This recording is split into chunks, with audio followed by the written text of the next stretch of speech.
నమస్కారం. ఈరోజు వివిధ విభాగాలకు చెందిన సమగ్ర వార్తా విశేషాలను అందిస్తున్నాము. వార్తా సారాంశం అక్టోబర్ 30, 2025 రోజువారీ ముఖ్యమైన వార్తలు. ప్రాంతీయం ఆంధ్రప్రదేశ్ మరియు తెలంగాణ. ఆంధ్రప్రదేశ్ను అతలాకుతలం చేసిన మోంతా తుఫాను. ఆంధ్రప్రదేశ్ను మోంతా తుఫాను తీవ్రంగా ప్రభావితం చేసింది. ఇది అక్టోబర్ 29న పశ్చిమ గోదావరి జిల్లా నర్సాపురం సమీపంలో తీరం దాటింది. ఈ తుఫాను బలహీనపడి తీవ్ర అల్పపీడనంగా మారినప్పటికీ రాష్ట్ర వ్యాప్తంగా విధ్వంసం సృష్టించింది. ఆంధ్రప్రదేశ్లో కనీసం 2 మరణించగా మొత్తం 3 రాష్ట్రాల్లో ఆంధ్రప్రదేశ్, తెలంగాణ, ఒడిశా 3 ప్రాణాలు కోల్పోయారు. 87,000 నుంచి 1.50 లక్షల హెక్టార్ల వ్యవసాయ పంటలు నీటమునిగాయి. రోడ్లు, వంతెనలు, కల్వర్టులు దెబ్బతిన్నాయి. విద్యుత్ సరఫరా, రవాణాకు అంతరాయం ఏర్పడింది. ముందు జాగ్రత్త చర్యల కారణంగా ఆస్తి, ప్రాణ నష్టం తగ్గిందని ముఖ్యమంత్రి చంద్రబాబు నాయుడు పేర్కొన్నారు. సహాయక చర్యలు కొనసాగుతున్నాయి. తుఫాను కారణంగా ఆంధ్రప్రదేశ్లో పాఠశాలలు, కళాశాలలకు సెలవులు పొడిగింపు. మోంతా తుఫాను కారణంగా కురుస్తున్న భారీ వర్షాల దృష్ట్యా ఆంధ్రప్రదేశ్ ప్రభుత్వం రాష్ట్రంలోని పాఠశాలలు, కళాశాలలు మరియు అంగన్వాడీ కేంద్రాలకు సెలవులను అక్టోబర్ 31, 2025 వరకు పొడిగించింది. విద్యార్థులు, సిబ్బంది భద్రతను దృష్టిలో ఉంచుకుని ఈ నిర్ణయం తీసుకున్నారు. వాతావరణ శాఖ రెడ్ అలర్ట్ మరియు ఆరెంజ్ అలర్ట్ లను ఉపసంహరించుకున్నప్పటికీ అక్టోబర్ 30న పలు జిల్లాల్లో భారీ వర్షాలు కురిసే అవకాశముందని హెచ్చరించింది. మోంతా తుఫాను ప్రభావంపై వైఎస్ఆర్సీపీ అధ్యక్షుడు వైఎస్ జగన్మోహన్ రెడ్డి సమీక్ష. ఆంధ్రప్రదేశ్ మాజీ ముఖ్యమంత్రి వైఎస్ఆర్సీపీ అధ్యక్షుడు ఎస్ జగన్మోహన్ రెడ్డి అక్టోబర్ 30, 2025న మోంతా తుఫాను ప్రభావిత జిల్లాల్లోని పరిస్థితిపై పార్టీ ప్రాంతీయ సమన్వయకర్తలు, జిల్లా అధ్యక్షులతో సమీక్ష నిర్వహించారు. ప్రభావిత కుటుంబాలకు రాష్ట్ర ప్రభుత్వం తక్షణ, సరసమైన సహాయం అందేలా చూడాలని పార్టీ నాయకులను ఆదేశించారు. ఆంధ్రప్రదేశ్లో సిర్మా ఎస్జీఎస్పీసీబీ ప్రాజెక్టుకు కేంద్రం మూలధన మద్దతు. ఆంధ్రప్రదేశ్లోని సిర్మా ఎస్జీఎస్ 765 కోట్ల రూపాయలు పీసీబీ, ప్రింటెడ్ సర్క్యూట్ బోర్డ్ ప్రాజెక్టుకు కేంద్ర ప్రభుత్వం మూలధన మద్దతును మంజూరు చేసింది. ఇది రాష్ట్రంలో పారిశ్రామిక అభివృద్ధికి మరియు ఉపాధి కల్పనకు దోహదపడుతుంది. టీటీడీ 10 రోజుల వైకుంఠ ద్వార దర్శనం. తిరుమల తిరుపతి దేవస్థానంస్ టీటీడీ 10 రోజుల పాటు వైకుంఠ ద్వార దర్శనాన్ని కల్పించనున్నట్లు ప్రకటించింది. భక్తులకు ఈ అరుదైన అవకాశం లభించనుంది. సైబర్ మోసానికి పాల్పడిన 2 అరెస్ట్. ఆంధ్రప్రదేశ్లో సైబర్ మోసానికి పాల్పడిన 2ని పోలీసులు అరెస్ట్ చేశారు. ఈ అరెస్టులు సైబర్ నేరాలను అరికట్టడంలో భాగంగా జరిగాయి. తెలంగాణలో భారీ వర్షాలు, ఆకస్మిక వరదల హెచ్చరికలు. మోంతా తుఫాను బలహీనపడటంతో తెలంగాణలోని ఆదిలాబాద్, కుమురం భీం ఆసిఫాబాద్, మంచిర్యాల, జయశంకర్ భూపాలపల్లి, ములుగు జిల్లాల్లో అక్టోబర్ 30, 2025న భారీ వర్షాలు కురిసే అవకాశముందని భారత వాతావరణ శాఖ ఐఎండీ హెచ్చరించింది. 14 జిల్లాలకు ఆకస్మిక వరదల ప్రమాద హెచ్చరిక ఎఫ్ఎఫ్ఆర్ జారీ చేయబడింది. తక్కువ ప్రాంతాల్లో నీరు నిలిచిపోయే ప్రమాదముందని సూచించింది. మోంతా తుఫాను కారణంగా తెలంగాణలో పాఠశాలలకు విస్తృత సెలవులు. మోంతా తుఫాను ప్రభావం మరియు భారీ వర్షాల అంచనాల దృష్ట్యా అక్టోబర్ 30, 2025న తెలంగాణలోని అనేక జిల్లాల్లో పాఠశాలలకు సెలవులు ప్రకటించే అవకాశం ఉంది. కుమురం భీం, ఆదిలాబాద్, నిర్మల్, జగిత్యాల, పెద్దపల్లి, కరీంనగర్, మంచిర్యాల, భూపాలపల్లి వంటి జిల్లాల్లో 60% సెలవులు వచ్చే అవకాశం ఉండగా నిజామాబాద్, కామారెడ్డి, రాజన్న సిరిసిల్ల, మెదక్, సిద్దిపేట సహా ఇతర జిల్లాల్లో 50% అవకాశం ఉంది. ఖమ్మం, నాగర్ కర్నూల్ జిల్లాల్లో అక్టోబర్ 29న ఇప్పటికే సెలవులు ప్రకటించారు. Telangana open school society TOSS పరీక్షా ఫలితాలు విడుదల. Telangana open school society TOSS September 2025లో నిర్వహించిన ఎస్ఎస్సీ మరియు ఇంటర్మీడియట్ పబ్లిక్ పరీక్షల ఫలితాలను అక్టోబర్ 30, 2025న ఉదయం 11 గంటలకు విడుదల చేయనుంది. విద్యార్థులు తమ ఫలితాలను అధికారిక వెబ్సైట్లో తనిఖీ చేసుకోవచ్చు. ఎస్ఎస్సీ పరీక్షా రుసుము షెడ్యూల్ విడుదల. ప్రభుత్వ పరీక్షల డైరెక్టరేట్ మార్చి 2026లో జరగనున్న ఎస్ఎస్సీ, ఓఎస్ఎస్సీ మరియు వొకేషనల్ పబ్లిక్ పరీక్షలకు పరీక్షా రుసుము చెల్లింపు షెడ్యూల్ను విడుదల చేసింది. విద్యార్థులు అక్టోబర్ 30 నుంచి నవంబర్ 13, 2025 వరకు ఎటువంటి ఆలస్య రుసుము లేకుండా తమ హెడ్మాస్టర్లకు పరీక్షా రుసుము చెల్లించవచ్చు. ఫీజు రీయింబర్స్మెంట్ జాప్యంపై ఏసేఫై కాలేజీ బంద్కు పిలుపు. ఫీజు రీయింబర్స్మెంట్ మరియు స్కాలర్షిప్ పంపిణీలో జరుగుతున్న జాప్యాన్ని నిరసిస్తూ Students Federation of India SFI October 30, 2025న తెలంగాణలో కాలేజీ బంద్కు పిలుపునిచ్చింది. ప్రైవేట్ కళాశాలలు విద్యార్థులను రీయింబర్సబుల్ ఫీజులను తమ జేబులో నుండి చెల్లించమని బలవంతం చేస్తున్నాయని, ఇది ఎస్సీ, సెయింట్, బీసీ మరియు మైనారిటీ విద్యార్థులను ప్రభావితం చేస్తుందని ఆరోపించింది. జాతీయం ఎన్నికల సంఘం ద్వారా ఓటరు జాబితా ప్రత్యేక సవరణ రెండవ దశ ప్రారంభం. భారత ఎన్నికల సంఘం ఈసీఐ 12 రాష్ట్రాలు మరియు 6 కేంద్రపాలిత ప్రాంతాల్లో ఓటరు జాబితా ప్రత్యేక సవరణ రెండవ దశను ప్రారంభించింది. రాబోయే ఎన్నికల దృష్ట్యా 51 కోట్ల మంది ఓటర్ల జాబితాలను శుద్ధి చేసి నవీకరించడం ఈ కార్యక్రమం లక్ష్యం. రబీ సీజన్ కోసం 37,952 కోట్ల రూపాయలు ఎరువుల సబ్సిడీకి కేంద్ర కేబినెట్ ఆమోదం. రబీ పంట సీజన్ కోసం 37,952 కోట్ల రూపాయలు ఎరువుల సబ్సిడీకి కేంద్ర కేబినెట్ ఆమోదం తెలిపింది. ఈ నిర్ణయం రైతుల సంక్షేమానికి ప్రభుత్వ నిబద్ధతను తెలియజేస్తుంది. రాఫెల్ యుద్ధ విమానంలో రాష్ట్రపతి ద్రౌపది ముర్ము ప్రయాణం. రాష్ట్రపతి ద్రౌపది ముర్ము అక్టోబర్ 29, 2025న హర్యానాలోని అంబాలా ఎయిర్ ఫోర్స్ స్టేషన్ నుండి రాఫెల్ యుద్ధ విమానంలో ప్రయాణించారు. ఇది దేశ రక్షణ రంగంలో ఆమె ఆసక్తిని, బలగాలకు మద్దతును తెలియజేస్తుంది. ప్రధాని మోడీపై డొనాల్డ్ ట్రంప్ వివాదాస్పద వ్యాఖ్యలు.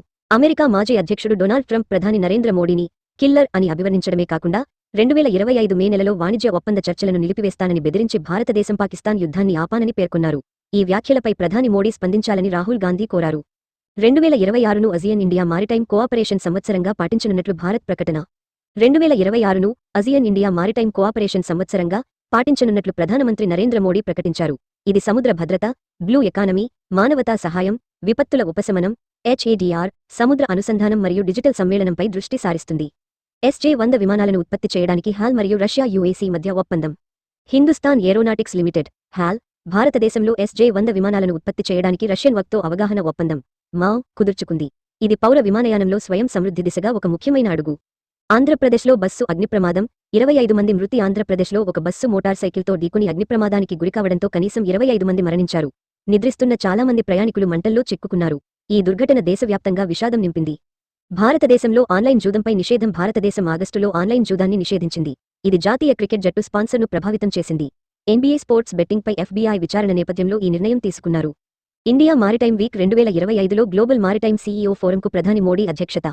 ప్రధానమంత్రి Narendra Modi India maritime week 2025 సందర్భంగా గ్లోబల్ మారిటైమ్ CEO ఫోరంకు అధ్యక్షత వహించనున్నారు. ఇది దేశ సముద్ర రంగ అభివృద్ధికి, అంతర్జాతీయ సహకారానికి ఊతమిస్తుంది. 8వ కేంద్ర వేతన సంఘం నిబంధనలకు ఆమోదం. 8వ కేంద్ర వేతన సంఘం సెంట్రల్ పే కమిషన్ నిబంధనలకు TOR కేంద్ర కేబినెట్ ఆమోదం తెలిపింది. సుప్రీంకోర్టు మాజీ న్యాయమూర్తి జస్టిస్ రంజనా ప్రకాష్ దేశాయ్ అధ్యక్షతన ఈ కమిషన్ 18 నెలల్లో తన సిఫార్సులను సమర్పించే అవకాశముంది. అంతర్జాతీయం. దక్షిణ కొరియాతో అణు జలాంతర్గామి సాంకేతికతను పంచుకోవాలని US నిర్ణయం. అమెరికా అధ్యక్షుడు డొనాల్డ్ ట్రంప్ అక్టోబర్ 30, 2025న దక్షిణ కొరియాతో అత్యంత సున్నితమైన అణుశక్తితో నడిచే జలాంతర్గామి సాంకేతికతను పంచుకోవాలని నిర్ణయించినట్లు ప్రకటించారు. దక్షిణ కొరియా అధ్యక్షుడు లీ జే మ్యూన్తో సమావేశం తర్వాత ఈ నిర్ణయం వెలువడింది. ఇది 2 దేశాల మధ్య సైనిక సహకారంలో కీలక పరిణామం. హరికేన్ మెలిస్సా కేటగిరీ 5 తుఫానుగా జమైకాను తాకింది. హరికేన్ మెలిస్సా గంటకు సుమారు 175 మైళ్ల వేగంతో కేటగిరీ 5 తుఫానుగా జమైకాను తాకింది. భారీ వర్షాలు, కొండచర్యలు విరిగిపడే ప్రమాదముందని హెచ్చరికలు జారీ చేశారు. ఇది వినాశకరమైన నష్టాన్ని కలిగిస్తుందని భయపడుతున్నారు. DHS 540 రోజుల ఆటోమేటిక్ EAD పొడిగింపును తొలగించింది. అమెరికా హోంలాండ్ సెక్యూరిటీ విభాగం DHS అక్టోబర్ 30, 2025 నుండి అమలులోకి వచ్చేలా 540 రోజుల automatic employment authorization document EAD పొడిగింపును తొలగించింది. జాతీయ భద్రతా కారణాలను పేర్కొంటూ కొత్త ఉపాధి అనుమతులు మంజూరు చేయడానికి ముందు విదేశీయులను తనిఖీ చేయడానికి ఇది ప్రాధాన్యతనిస్తుంది. F1 స్టెమ్ దరఖాస్తుదారులకు 180 రోజుల ఆటోమేటిక్ EAD పొడిగింపు మినహాయింపు ఉంది. గాజాలో కొనసాగుతున్న సంఘర్షణ, ఇజ్రాయెల్ దాడులు, మానవతా సంక్షోభం. గాజా స్ట్రిప్లో ఇజ్రాయెల్ దాడులు కొనసాగుతున్నాయి. కనీసం 53 మంది పాలస్తీనియన్లు మరణించారు. మానవతా సహాయంతో వెళ్తున్న గ్లోబల్ సుముద్ ఫ్లోటిల్లాను అంతర్జాతీయ జలాల్లో ఇజ్రాయెల్ అడ్డుకుంది. 44 దేశాల నుండి వందలాది మంది కార్యకర్తలను అదుపులోకి తీసుకుంది. ఈ చర్య ఐక్యరాజ్యసమితి సముద్ర చట్టాల ఒప్పందాన్ని ఉల్లంఘించడంగా అంతర్జాతీయంగా ఖండించబడింది. ఫ్రాన్స్ పార్లమెంట్ అత్యాచార చట్టంలో సమ్మతిని చేర్చడానికి ఓటు. గిసెల్ పెలికోట్ కేసు తర్వాత ఫ్రాన్స్ పార్లమెంట్ తన అత్యాచార చట్టంలో సమ్మతి, కాన్సెంట్ అనే అంశాన్ని చేర్చడానికి ఓటు వేసింది. ఇది లైంగిక నేరాలకు సంబంధించిన చట్టాలలో కీలకమైన సంస్కరణ. మెక్సికోలో వాకిటా దూడలు కనుగొనబడ్డాయి. ప్రపంచంలోనే అత్యంత అరుదైన సముద్ర క్షీరదమైన వాకిటా దూడలను మెక్సికోలో శాస్త్రవేత్తలు కనుగొన్నారు. ఇది అంతరించిపోతున్న ఈ జాతి మనుగడపై ఆశలు రేకెత్తిస్తుంది. వ్యాపారం. US ఫెడరల్ రిజర్వ్ వడ్డీ రేట్లను 25 బేసిస్ పాయింట్లు తగ్గించింది. ప్రధాన బ్యాంకులు అనుసరించాయి. US ఫెడరల్ రిజర్వ్ యొక్క FOMC అక్టోబర్ 29, 2025న 2 రోజుల పాలసీ సమావేశం తర్వాత కీలక వడ్డీ రేటును 25 బేసిస్ పాయింట్లు తగ్గించి 3.75% 4% పరిధికి తీసుకొచ్చింది. ఈ నిర్ణయం మార్కెట్ అంచనాలకు అనుగుణంగా ఉంది. దీనికి అనుగుణంగా సిటిజన్స్ బ్యాంక్, INA మరియు నేషనల్ బ్యాంక్ ఆఫ్ కెనడా వంటి ప్రధాన బ్యాంకులు తమ ప్రధాన రుణ రేట్లను అక్టోబర్ 30 నుండి తగ్గించాయి. ఎన్విడియా $5 ట్రిలియన్ మార్కెట్ విలువను చేరుకున్న తొలి కంపెనీగా నిలిచింది. ఎన్విడియా ఒక ముఖ్యమైన మైలురాయిని చేరుకుంది. $5 ట్రిలియన్ మార్కెట్ విలువను సాధించిన మొట్టమొదటి కంపెనీగా నిలిచింది. ఇది ప్రపంచ AI రంగంలో దాని అగ్రస్థానానికి నిదర్శనం. డాయిష్ బ్యాంక్ రికార్డు లాభాలను ప్రకటించింది. డాయిష్ బ్యాంక్ 2025 మొదటి 9 నెలల్లో పన్నుకు ముందు €7.7 కోట్ల రికార్డు లాభాన్ని ప్రకటించింది. Bank common equity tyre 1 CET1 మూలధన నిష్పత్తి 14.5%కి పెరిగింది మరియు పోస్ట్ ట్యాక్స్ ROTE 10.9%కి చేరుకుంది. ఇది 2025 లక్ష్యాలకు అనుగుణంగా ఉంది. సామ్సంగ్ ఎలక్ట్రానిక్స్ Q3 2025లో బలమైన ఫలితాలను ప్రకటించింది. సామ్సంగ్ ఎలక్ట్రానిక్స్ 2025 మూడవ త్రైమాసికంలో KRW 86.1 ట్రిలియన్ల ఏకీకృత ఆదాయాన్ని మరియు KRW 12.2 ట్రిలియన్ల నిర్వహణ లాభాన్ని నివేదించింది. డివైస్ సొల్యూషన్స్ DS డివిజన్ అమ్మకాలలో 19% వృద్ధిని సాధించింది. HBM3E మరియు సర్వర్ అసెట్లలో బలమైన వృద్ధి కారణంగా మెమరీ బిజినెస్ త్రైమాసిక అమ్మకాలలో ఆల్ టైమ్ హైని చేరుకుంది. AI సామర్థ్యం కోసం మెటా మూలధన వ్యయ అంచనాను పెంచింది. మెటా AI సామర్థ్యం నిర్మాణం కోసం తన మూలధన వ్యయ అంచనాను $70 కోట్ల నుండి $7200 కోట్ల పరిధికి పెంచింది. ఈ సంవత్సరం కంపెనీ తన కాపెక్స్ మార్గదర్శకత్వాన్ని పెంచడం ఇది మూడవసారి. ఇది ఈలో దాని భారీ పెట్టుబడిని సూచిస్తుంది. ఫాసల్ గ్లోబల్ సర్వీసెస్ మరియు క్యాండీ వేర్హౌస్ దివాలాకు దరఖాస్తు. రిస్ట్ వాచీలకు ప్రసిద్ధి చెందిన Fossil Global Services Limited smart వాచ్ల నుండి తీవ్ర పోటీ మరియు తగ్గుతున్న అమ్మకాల కారణంగా అస్లో చాప్టర్ 15 దివాలాకు దరఖాస్తు చేసుకుంది. ఇదే విధంగా క్యాండీ వేర్హౌస్ కూడా మారుతున్న రిటైల్ ధోరణుల కారణంగా ఆర్థిక ఇబ్బందులను ఎదుర్కొంటూ పునర్వ్యవస్థీకరణ అవసరాన్ని గుర్తించింది. ఎలక్ట్రిక్ వాహన పరిశ్రమకు సబ్సిడీలను చైనా నిలిపివేసింది. చైనా తన ఎలక్ట్రిక్ వాహన ఎవ్ పరిశ్రమకు సబ్సిడీలను నిలిపివేస్తున్నట్లు సంకేతాలిచ్చింది. ఇది సంవత్సరాల తరబడి ప్రభుత్వ మద్దతు తర్వాత అదనపు సరఫరాకు మరియు ప్రపంచ కార్ మార్కెట్లలోకి దూసుకుపోవడానికి దారితీసిన తర్వాత ఈ చర్య తీసుకుంది. క్రీడలు ఆస్ట్రేలియన్ క్రికెటర్ బెన్ ఆస్టిన్ విషాద మరణం. మెల్బోర్న్లో ఒక విషాద సంఘటన జరిగింది. 17 ఏళ్ల క్రికెటర్ బెన్ ఆస్టిన్ ప్రాక్టీస్ సెషన్లో బంతి తగిలి మరణించాడు. బౌలింగ్ మెషీన్ నుండి బంతులను ఎదుర్కొంటున్నప్పుడు ఈ ప్రమాదం జరిగింది. అతని స్థానిక క్రీడా సంఘం ఈ నష్టంపై సంతాపం వ్యక్తం చేసింది. ఐసీసీ మహిళల ఓడి ప్రపంచకప్ 2025 సెమీఫైనల్కు వర్షం ముప్పు. ముంబైలో జరగనున్న ఐసీసీ మహిళల ఓడి ప్రపంచకప్ 2025 semifinal match Bharat versus Australia. భారీ ఉదయం వర్షాల అంచనాల కారణంగా ఎల్లో వాచ్ కింద ఉంది. మ్యాచ్ పూర్తిగా రద్దు అయితే గ్రూప్ దశ ర్యాంకింగ్ ఆధారంగా ఆస్ట్రేలియా తదుపరి దశకు చేరుకుంటుంది. 2025 U sports field hockey championship కెనడాలో ప్రారంభం. 2025 U sports field hockey championship October 30, 2025న కెనడాలోని university of Prince Edward Island UPEI లో ప్రారంభం కానుంది. ఈ జాతీయ విశ్వవిద్యాలయ ఫీల్డ్ హాకీ ఈవెంట్ 2002 తర్వాత అట్లాంటిక్ కెనడాలో జరగడం ఇదే మొదటిసారి.